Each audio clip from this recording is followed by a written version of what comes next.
And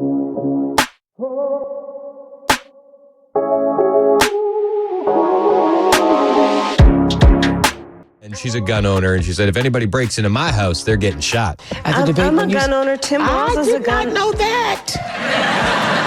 If somebody breaks in my house, they're getting shot. Yes, I hear that. I hear that. Probably should not have said that. That was a cringy laughter. But my staff will deal with that later. Yeah, my staff will deal with that later. The staff that has 92% turnover. They'll deal with that, or they'll get fired or quit. You know, that's usually the way things go. Everybody on the Super Text line has said, I wish a reporter would press her and ask what kind of firearm she owns. And I think that's like the greatest course of action, right? Make and model. Tell us more about the firearms that you own. We're curious. The American people are curious. I've seen multiple super texters saying just that. Somebody should ask her. Well, crazy as this may sound, CNN asked top Harris spokeswoman Adrienne Elrod, do you have any more information about this gun that Kamala Harris owns?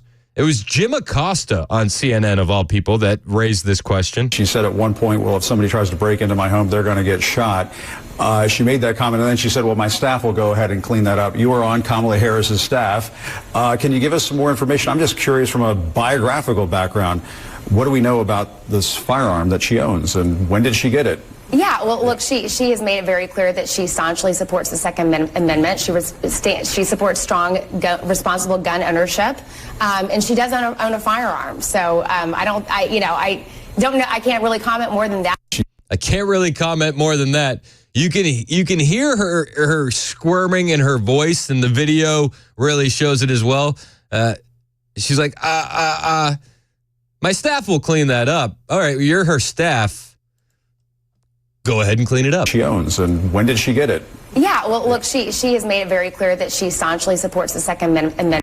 She staunchly supports the Second Amendment while calling for mandatory buybacks, while saying that she has every right to go into your home to make sure you're handling your firearm responsibly, while calling for bans on assault weapons. Yeah, she staunchly supports the Second Amendment. She supports strong, responsible gun ownership, and she does own a firearm. So I don't know. I can't really comment more than that. Can't really comment more than that. I don't know. I think Adrienne Elrod hit us with a Mike Pence. I don't know. I don't know. It must be one of the most uncomfortable jobs being a spokesperson for Kamala Harris right now, cleaning everything up. Can you explain that a little bit more? Best I can do is give you a roundabout answer and say I don't have any information. That's the best thing I can do. Also, today, Kamala Harris is going to be giving a speech on abortion. That's coming. Get ready for this. This is what they dabble in. They dabble in fear. They dabble in this kind of politics, and today is going to be that as well. Kamala's abortion speech is loading. She's going to be in Georgia today, and she's going to give this abortion speech blaming Donald Trump for 2 deaths in Georgia without any evidence. And I think you need to be aware of this, because this is going to be a major talking point for the left as we move forward. Donald Trump put in Supreme Court justices that overturned Roe v. Wade. You know the story. And when that happened, it sent the decision back to the states. Georgia, the state of Georgia, has banned abortions after 6 weeks of pregnancy. Okay? The New York Times reported that Harris intends to give a speech today based on claims by ProPublica, a liberal outlet, that this law caused the deaths of 2 women. This is how the New York Times reported it. Vice President Harris will give remarks in Atlanta focused on the stories of 2 Georgia mothers whose deaths, she argued, has shown the consequences of the strict abortion bans passed by Republicans after Roe v. Wade was overturned. The deaths reported this week by ProPublica occurred in the months after Georgia passed a law banning abortion at 6 weeks. Amber Thurman died of sepsis resulting from an incomplete medication abortion after waiting 20 hours in a suburban Atlanta hospital for medical care. And a second woman, Candy Miller, died after declining to seek medical care for complications from abortion medication. In her remarks today, Kamala Harris is going to call for restoring federal abortion rights and cite these women's deaths as illustrating devastating impacts of what she calls Trump abortion bans, according to the person with knowledge of her remarks. Now, Trump is on record saying he doesn't support a federal abortion ban. He's advocated for getting it back to the states, and he hasn't been out there advocating for it to be banned at the state level, much to the chagrin of many Christians. And I understand where you're at. I'm very pro-life myself. I don't want to see this stuff at all. But with Trump, at least, we have to be willing to take our small victories as we move towards a larger goal, because this isn't going to happen overnight. But back to the cases with Harris, the two cases that she's going to highlight on the campaign trail that she's going to discuss today are both just crocs. And they're both from the same publication, ProPublica. Breitbart News' Catherine Hamilton noted Wednesday that that they linked Amber Herman's death to the new law without any clear evidence for doing so. Thurman presented at the hospital after taking abortion pills and acquiring an infection due to the remnants of fetal tissue in her uterus. Doctors then delayed performing a procedure called dilation and curettage, DNC. ProPublica claimed that delay was caused by reluctance to risk running afoul of the new abortion law, but admitted in that same article that it is not clear from the records available whether that was the reason. They're going to say it was the reason, but they do admit in their own article they aren't sure that was the reason. Now, Breitbart's Catherine Hamilton points out correctly, every abortion restricted in the United States notably contains exceptions for extreme medical emergencies in the life of the mother. And courts have ruled that these laws do not require imminence or certainty before a doctor can act to save a patient's life. She added that ProPublica omitted key parts of the law which reveal that treating Thurman for sepsis after incomplete medication abortion was well covered by state law. In the second case, Candy Miller, that they're also going to bring up, she avoided doctors and navigated an abortion on her own. The liberal article from ProPublica admits this. She took abortion pills, but unlike Thurman, she did not do so under medical supervision. She also would have been allowed to have a DNC if she had properly been treated by doctors who were aware that she had a life-threatening complication. And an autopsy found a lethal combination of painkillers, including fentanyl. Weird.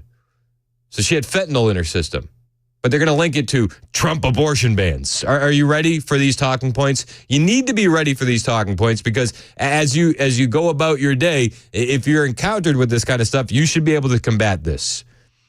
A state committee found that Miller's death was preventable, ProPublica says. But when the publication says that the committee blamed the Georgia abortion law, it cites anonymous members of the committee who give their own opinions, not the summary of the committee report, which ProPublica says it has obtained but has not released. Debate is going to continue about the effect of abortion restrictions on women's health.